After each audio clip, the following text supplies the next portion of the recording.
हर एक से एक ही जवाब सुन सुनकर विपिन का दिमाग खराब हो गया।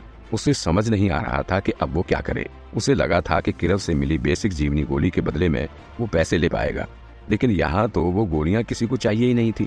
असल में राइजिंग क्लाउड तलवार क्लब में लेवल को सबसे ज्यादा तवज्जो नहीं दी जाती थी, बल्कि तलवारबाजी में मास्टरी को मिलती थी। यहाँ पर जिसकी तलवारबाजी बेहतर, वही अपने बराबरी के लोगों में बेहतर माना जाता था और उसे ही सेक्ट में जीनियस माना जाता था। और जब सेक्ट को स्टूडेंट्स के जीनियस के बारे में पता चलता था तो बदले में वो उसे लेवल बढ़ाने के लिए रिसोर्स देते थे। इसलिए ही यहाँ पर लेवल बढ़ाने वाले रिसोर्स जैसे कि जीवनी गोली की कीमत कम थी, क्योंकि उसकी डिमांड ज्यादा नहीं थी। विपिन को परेशान होते देख किरव को एक आइडिया सूझा और वो बड़े गर्व से बोला, छोटे मास्टर, क्यों ना हम चोरी कर लें? मैंने कुछ लोगों को देखा यहाँ पर जो आपके जितने पावरफुल नहीं है, उन्हें एक कोने में ले जाकर मार डालते हैं और उन्हें जो भी चाहिए वो ले लेते हैं, है ना? तुम्हारा दिमाग तो चोरी नहीं हो गया? विपिन ने गुस्से से फुसफुसाया। उसे समझ नहीं आ रहा था कि इस आदमी का दिमाग काम करता भी था या नहीं। वो राइजिंग क्लाउड तलवार क्लब में थे, जहाँ पर चोरी करने की हिम्मत वही करेगा जिसे अपनी जान प्यारी ना हो। और कोने में ले जाना, इसे क्या ये इनर स्टूडेंट इतने बेवकूफ लगते थे कि इसके साथ कोने में चले जाएंगे? मतलब कुछ ना भी समझ आ रहा हो तो यही सोच लेता कि यहाँ तक आए थे तो ये लोग, तो उनके अंदर कुछ स्किल तो होगी ना। इसे तो शुक्र मनाना चाहिए कि कोई इसका सामान चोरी नहीं कर रहा था। बड़ा या चोर कहीं का। विपिन के गुस्से को हिचक समझ किरव आइडिया देता रहा, अगर ये आइडिया काम ना करे तो हम किसी दुकानदार को पैसे चार्म से घायल करने की कोशिश भी कर सकते हैं।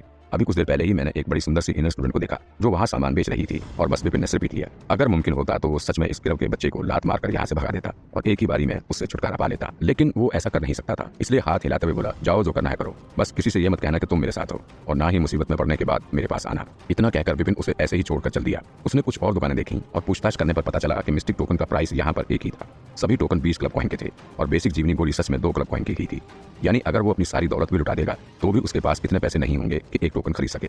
आखिरकार खींचकर विपिन ने एक स्टूडेंट से पूछ लिया, आखिर यहाँ पर मिस्टिक टोकन का प्राइस एक बेसिक जीवनी गोली से इतना ज्यादा क्यों है? ओह, तुम जरूर इसे दूर दराज के इलाकों से मैच करने की कोशिश कर रहे होंगे। देखो, वो टोकन सिर्फ ग्रेड संत लेवल 1 तक लेवल को बैलेंस करते हैं, इसलिए उनकी कीमत तो कम होगी, जबकि हमारे सेक्टर में बिकने वाले मिस्टिक टोकन पुराने संत लेवल 1 तक लेवल को बैलेंस करते हैं, इसलिए उसकी कीमत ज्यादा है। पर अगर तुम्हें ये कीमत ही ज्यादा लग रही है तो जाकर उन टोकन को देखो जो कोर स्टूडेंट्स यूज करते हैं, उनका लेवल तो वर्चुअल अमर पर बैलेंस होता है और कीमत इससे कई गुना ज्यादा। उस स्टूडेंट ने जवाब दिया। अच्छा, विपिन ने सिर हिलाया। असल में उसे लगा नहीं था कि जवाब इतना सिंपल होगा। उसे लगा था कि टोकन सब जगह एक जैसे ही होते होंगे, पर शायद उसकी सोच ही गलत थी। आखिरकार बड़े लेवल का टोकन होगा तभी तो एक्सपर्ट ऊंचे लेवल के आर्ट्स ट्राई कर पाएगा और इसलिए उनकी कीमत भी ज्यादा ही थी, जिसमें कुछ गलत नहीं था। उसके बाद विपिन ने उस स्टूडेंट दुकानदार से कुछ सवाल पूछे ताकि उसे और जानकारी मिल सके और फिर बोला, असल में मैं यहाँ पर आया ही इसलिए था ताकि एक टोकन ले सकूं। मुझे बहुत जरूरी काम है, इसलिए झट से टोकन चाहिए था मुझे, और दिक्कत यह है कि इस वक्त मेरे पास पैसे नहीं है। तो भाई मैं पूछ रहा था कि क्या तुम्हें ऐसा कोई तरीका पता है जिससे मुझे जल्दी से पैसे मिल जाए या मैं तेजी से कमाई कर सकूं? तेजी से कमाई? जब तुम्हें कोई रास्ता मिल जाए तो मुझे भी बता देना।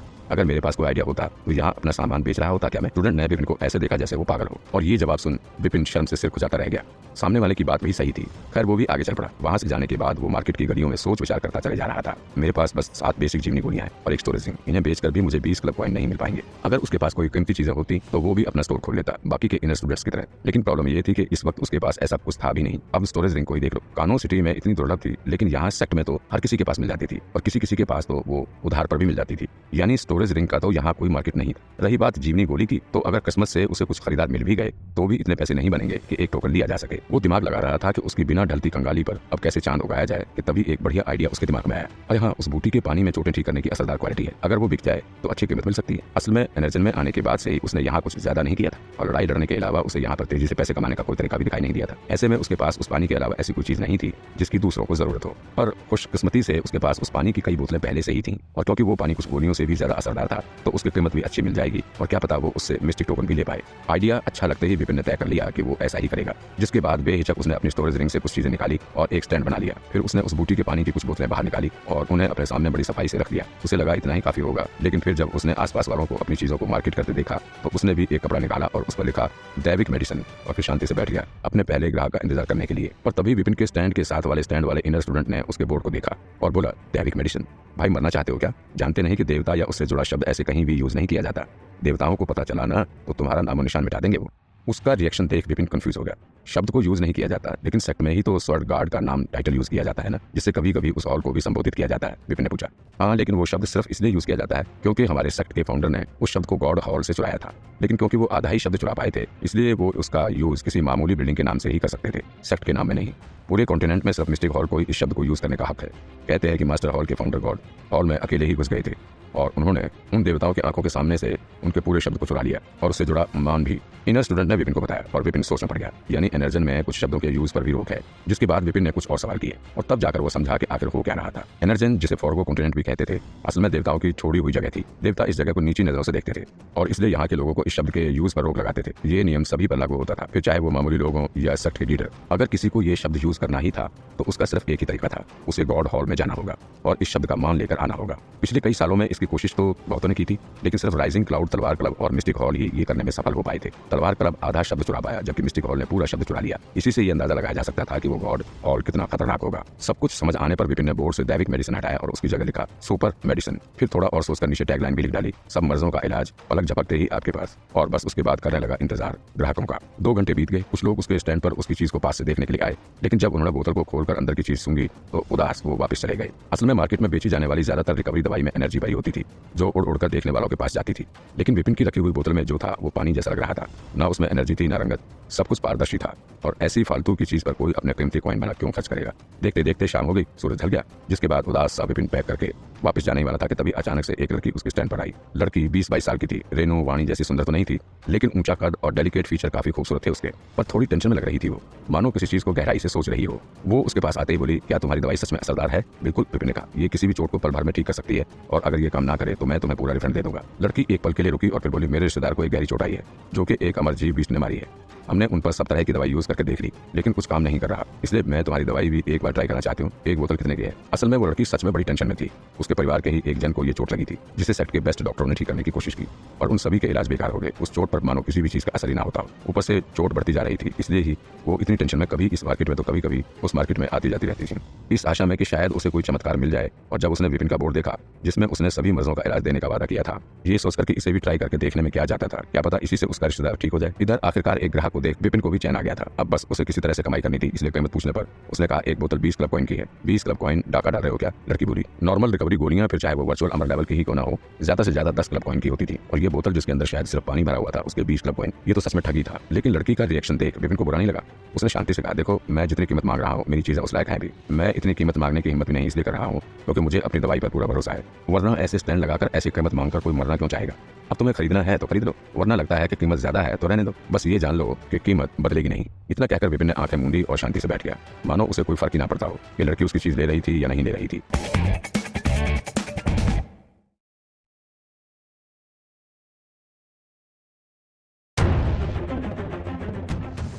वैसे तो विपिन ने कभी बिजनेस किया नहीं था, लेकिन उसने किताबें बहुत पढ़ी थी और इसलिए वो ऐसे कई ट्रिक जानता था जो दुकानदार अक्सर यूज किया करते थे। वो जानता था कि अगर वो अपनी चीज बेचने की बहुत ज्यादा कोशिश करेगा तो उसका सामान कम कीमती लगने लगेगा, और अगर वो अपना एटीट्यूड बनाकर रखेगा और सामने वाले को कंफ्यूज करता रहेगा तो हो सकता था कि सामने वाला उस पर भरोसा करने लगे। और वैसे भी वो कौन सा झूठी या नकली चीज बेच रहा था, उसका पानी सच में उतना ही जादुई था जितना उसने अपने बोर्ड पर लिखा था। और देखकर तो ऐसा लगता था जैसे विपिन का आइडिया सच में काम कर रहा था, क्योंकि अगर और कोई होता तो वो लड़की वहां से चली गई होती, लेकिन क्योंकि वो बोतल के अंदर रखे पानी का असर नहीं देख पा रही थी और बेचने वाला पूरा कॉन्फिडेंट था, इसलिए ही उसे उसके रिश्तेदार की जो हालत थी, उसे कोई मामूली सी दवाई ठीक नहीं कर पा रही थी और इस दवाई के आसपास जो रहस्य बना हुआ था वही उसे यहाँ रोक रहा था। आखिरकार वो चमत्कार की ही तलाश में तो थी, इसलिए थोड़ा हिचकिचाने के बाद लड़की ने एक बोतल उठा ली। ठीक है, मैं तुम्हारी दवाई ले रही हूँ, लेकिन तुम्हें पता होना चाहिए कि मुझसे पंगा लेना सही नहीं है। अगर ये दवाई काम नहीं करी तो मैं तुम्हें कहीं से भी खोज लूंगी और तुम्हें जीते जी नर्क के दर्शन हो जाएंगे। ये मेरा वादा है तुमसे। जिस पर विपिन बोला, चिंता मत करो, अगर मेरी दवाई बेअसर हुई तो तुम्हारे कुछ कहने से पहले ही मैं अपना ही स्टोर तोड़ दूंगा। उसका एटीट्यूड ऐसा था कि मानो उसे किसी की धमकी से कोई फर्क न पड़ता हो, क्योंकि उसकी दवाई सही थी और वैसे भी उसे कौन सा इस पानी को बार बार बेचना था। एक बार टोकन मिल जाए तो उसे दोबारा कभी इस तरह से पैसे कमाने नहीं पड़ेंगे। आखिरकार लड़ाई से पैसे कमाने में वो एक्सपर्ट जो था, यही सही रहेगा, लड़की ने कहा और एक बैग उसने विपिन की तरफ फेंक दिया। ये लो तुम्हारे 20 क्लब कॉइन। और इतना कहकर वो मार्केट से चली गई। विपिन ने बैग खोला और सिक्के गिने, उसमें सच में 20 क्लब कॉइन ही थे। उसे तो लगा था कि उसे मार्केट में कुछ और दिन कैंप करना पड़ेगा, तब जाकर उसे कोई ग्राहक मिलेगा, लेकिन चीजें तो बड़ी जल्दी हो गई। खैर, खुशी से वो खड़ा हुआ, उसने अपना स्टैंड पैक किया, लेकिन तभी उसके सामने बैठे स्टूडेंट ने सिर हिलाते हुए कहा, जितनी जल्दी हो सके भाग जाओ, बल्कि मैं तो कहूंगा कि कुछ वक्त के लिए सेक्ट से ही चले जाओ, वरना जल्द ही तुम्हारा कीमा बना दिया जाएगा। ऐसा क्यों बोल रहे हो? विपिन ने पूछा। क्यों बोल रहा हूँ? स्टूडेंट ने विपिन की तरफ तरस खाते हुए हुए देखा। जानते भी हो कि वो लड़की जो आई थी वो कौन है? विपिन ने नाम ऐसे हिला दिया। तो स्टूडेंट बोला वो श्रेष्ठ संजू सैनी की पोती है, हमारे सेक्ट के ग्रैंड श्रेष्ठों में से एक की पोती, और उसका नाम रितिका सैनी है। उसकी शक्ल पर मत जाना, वो दिखने में बड़ी नाजुक सी लगती है लेकिन है डायनासोर। वो लड़की पूरे सेक्ट में मशहूर है मारपीट के लिए। लोग तो उससे इतना डरते हैं कि कोर स्टूडेंट भी उसे पंगा नहीं लेते, और तुमने उसे ठगा, उसे किसी फालतू की चीज के लिए इतने सारे पैसे खर्च करने के लिए मना लिया। अब वो तुम्हें छोड़ेगी नहीं, सेक्ट में रहोगे तो बिल्कुल नहीं। इसलिए या तो चले जाओ या फिर अपने परिवार को खत लिख दो कि तुम्हारी मैयत की तैयारी शुरू कर दे, कम से कम तुम्हारी लाश ले जाने के लिए कोई तो होगा। ये सब सुनकर विपिन कंफ्यूज हो गया। डायनासोर? उसे तो लड़की बड़ी नॉर्मल सी लगी, उसके एक्सप्रेशन देख। स्टूडेंट बोला लगता है तुम्हें यकीन नहीं हुआ। पिछले साल सुमित सहगल नाम के एक कोर स्टूडेंट ने उसे अपनी फीलिंग्स बताई थी और वो लड़की उसे घसीटती हुई रिंग में ले गई, जहां उसने उसे एक जोर की किक मारी। वो बेचारा आज तक अपनी चोट से उभर नहीं पाया है। कुछ महीने पहले अक्षय सेन नाम के एक कोर स्टूडेंट ने उसे किसी बात पर गुस्सा दिला दिया था, जिसकी वजह से उसकी इतनी पिटाई हुई कि वो 1 महीने तक बिस्तर पर ही रहा। मैं उसे देखना चाहता था, इसलिए एक बार मैंने उसके कमरे में झांका और बता रहा हूँ जितना मैंने सोचा था उससे भी ज्यादा बुरी हालत थी उसकी। और यहाँ एक और है, कुछ हफ्ते पहले ही एक और कोर स्टूडेंट ने उसे नकली दवाई बेचने की कोशिश की थी, बिल्कुल तुम्हारे जैसे ही, और उस लड़की ने उसका सिर नदी में डुबो दिया। वो बेचारा तो लगभग डूब ही गया था। इतना ही नहीं, अंत में सबको वार्निंग देने के लिए उसने उसकी आधी जीभ भी काट दी।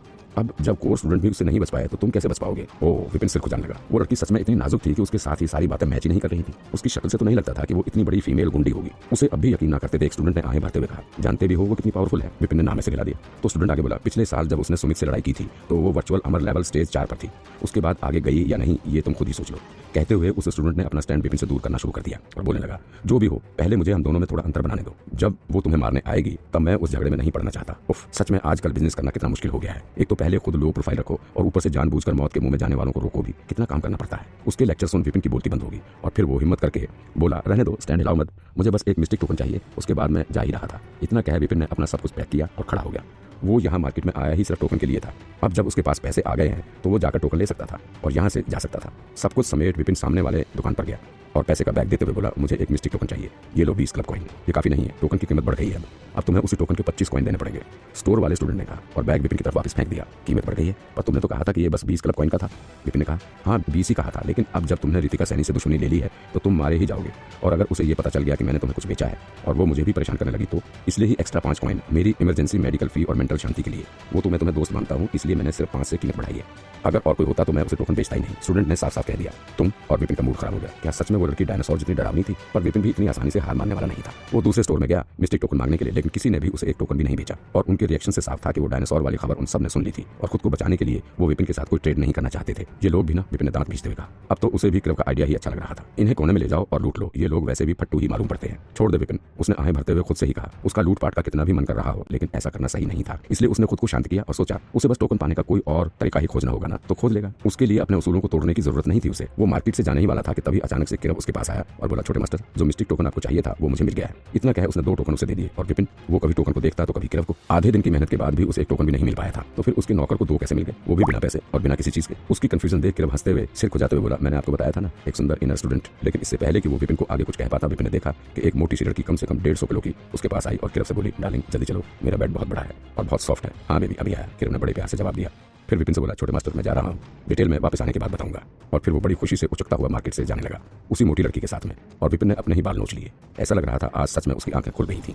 और किरव ने चाहे जैसे भी जुगाड़ लगाया हो, उसने अपने आप को काबिल तो साबित कर ही दिया था। तभी तो कुछ घंटे में ही उसने एक नहीं 2 टोकन का जुगाड़ कर लिया, और तो और एक लड़की को भी पटा लिया। ये सब था तो अच्छा, लेकिन गहराई से सोचने पर उसने अपने जूनियर को टोकन के लिए बेचा था, वो भी एक रात के लिए, यानी वो हुआ किरव का दलाल।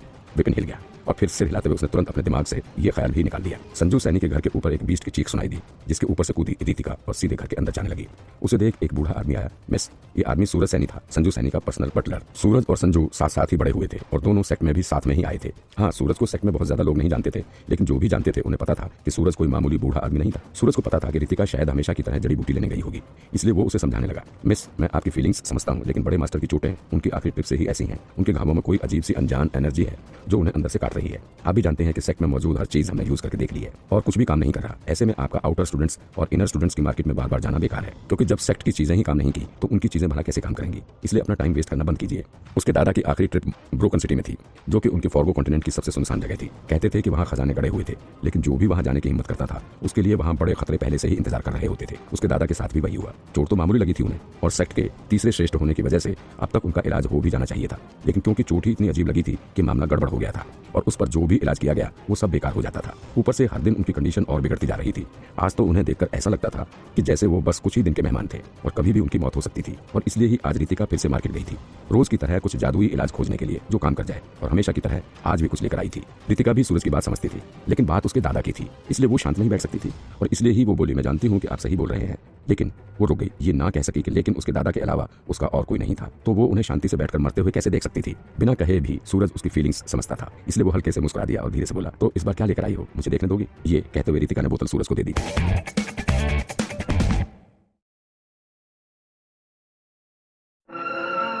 बरसे नयन जब जब बादल बरसे, तुम बिन सजन।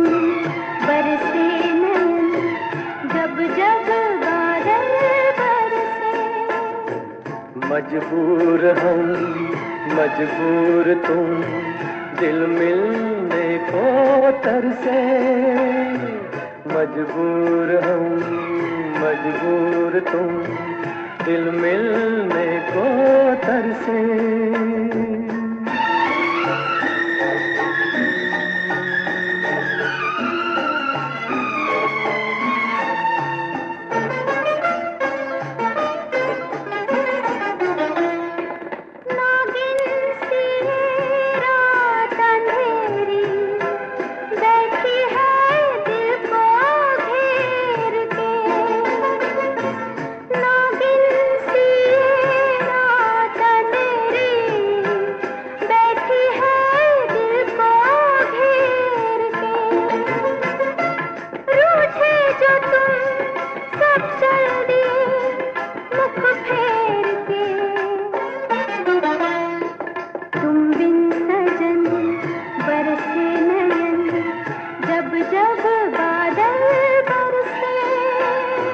मजबूर हम मजबूर तुम, दिल मिलने को तरसे।